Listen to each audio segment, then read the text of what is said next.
What's going on, everybody? Welcome back to the channel. Hope all's good wherever you are. In this video, we're going to watch Dinesh D'Souza destroy Marxism when it comes to business, because obviously Mr. D'Souza is very pro-capitalist, just like I am. Let's get into it. Here in Palo Alto, there's a Ritz-Carlton, there's a Westin. Now imagine a guy who is a valet parking cars at the Ritz-Carlton here in Palo Alto.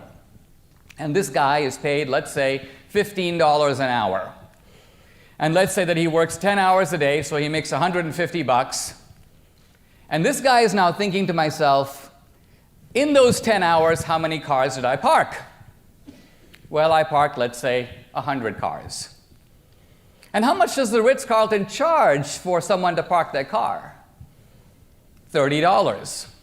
So how much should the Ritz-Carlton make as a result of me parking those 100 cars?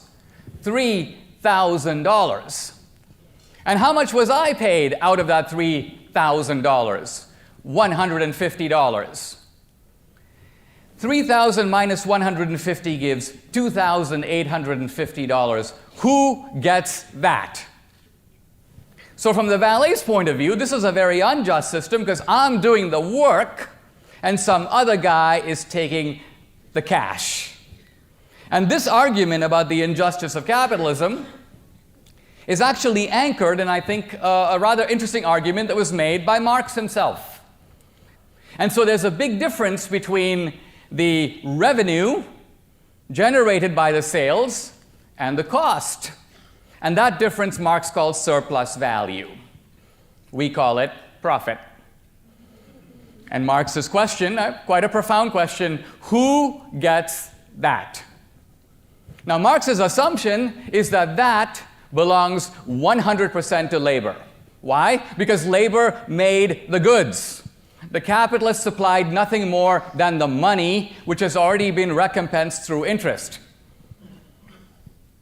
My view is that this description, convincing as it is on first glance, is a completely false representation of how businesses actually run.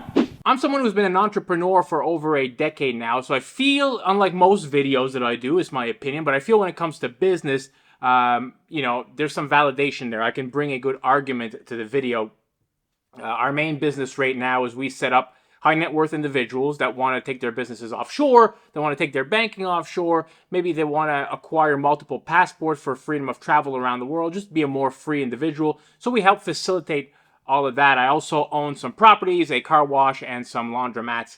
And over the years, I've had and sold multiple online digital businesses over the last decade. So I feel like I have a good grasp on business. And I think one of the biggest problems that we have now is we don't teach this to anybody in school. This should be taught in high school. Most of my viewers are from the US. And a lot of places, they don't teach how to have a Roth IRA, how to have a 401k, how to buy a house, how to set up intelligent protective structures in your life for your assets, for your properties, how to open a business, how to keep yourself protected in case you get sued, get divorced, how to take businesses offshore, how to bank offshore in order to get a better rate. And I know Americans, you pay tax based on citizenship, unlike most countries in the world that pay taxes on residency.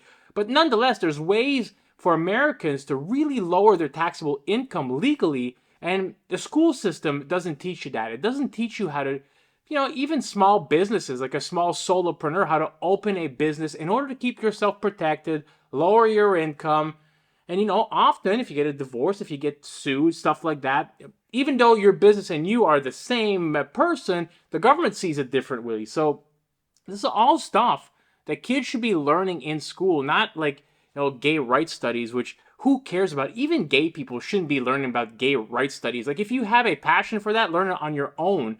But finances, how to buy a home, how to get a lawyer, all this stuff, how to save money, how to invest, should be taught in schools. Now, the government, in my opinion, does have a benefit from keeping its people stupid, in a sense. Just, from the time you're born to the time you die, if you work a 9-to-5 job, you go to school at 8 a.m., you get your lunch at 12, you're done at 5 or 4 if you're like, high school, elementary school. But it's the same thing the whole rest of your life. And what Dinesh is talking about here, I feel if more people had education when it comes to capitalism, when it comes to finance, when it comes to starting their own business, you see a lot of the youth these days they're into Marxism or socialism.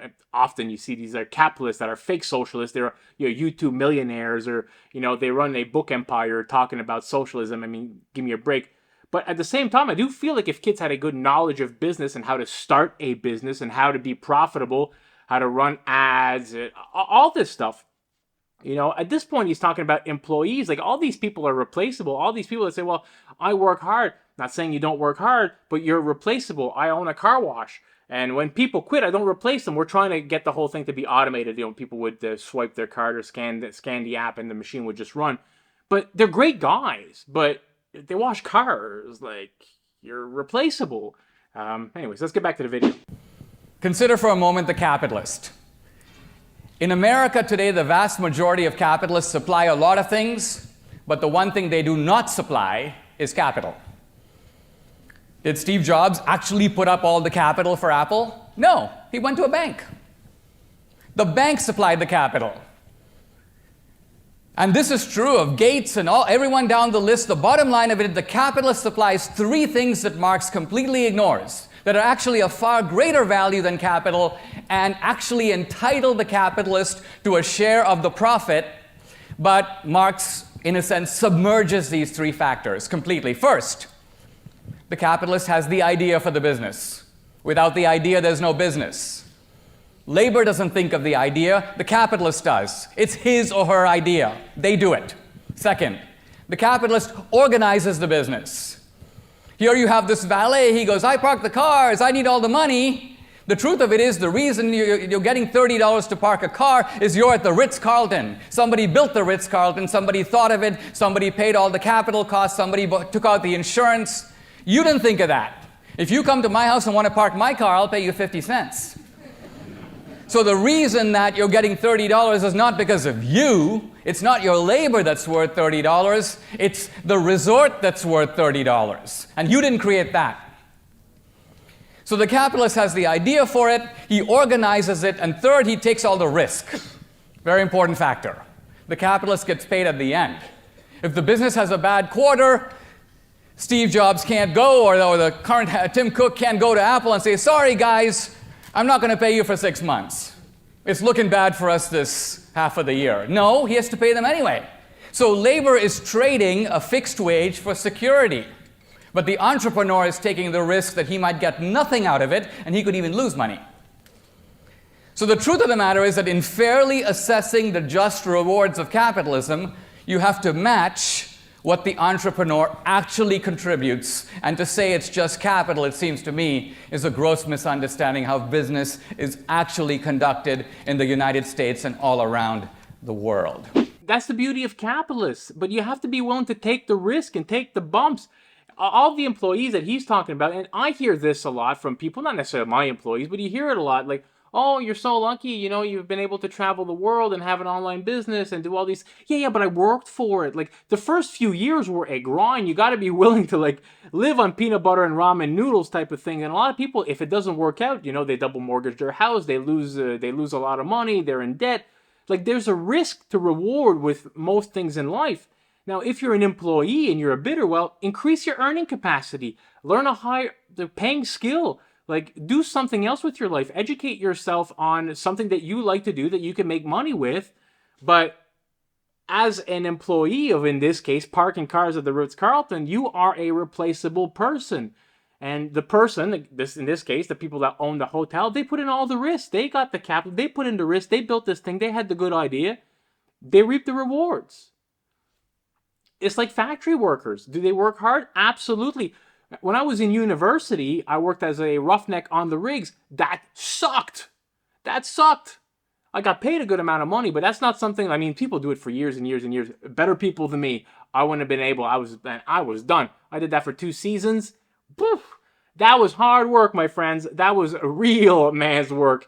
And, I did stuff like that. I did roofing and stuff, but it was never like, a long-term goal. It was a means to an end. It wasn't a job. That's all it was. It wasn't going to be my future. And that's the case for all these people. You're an employee of somebody who took risks. And if you want all those benefits, all those rewards, you got to be willing to take the bumps in life. You got to be willing to educate yourself and You know, learn skills that are going to increase your earning capacity, invest money, have side hustles, grind 12 or 13 hours a week. And, you know, that's a lot of things that especially the younger generation, the Gen Zers, they're not willing to do. You see these kids at Starbucks crying about wanting a workers' union. I mean, give me a freaking break. You're a Starbucks worker. You work in an air-conditioned environment making coffee for people. You know, you're not a welder. You're not cleaning the sewers here. There's no risk of injury really in your job. So, yeah, everything he said, I agree with it. Sorry to rant on. Thanks for watching, guys. I appreciate all of you, by the way. Everybody, if you're still here watching, I appreciate you. And thank you for being a subscriber. Thank you for watching. If you don't mind, it would really help me out if you smash that thumbs up button. Consider subscribing to the channel, and I will talk to you guys in the next video. Peace out, everybody.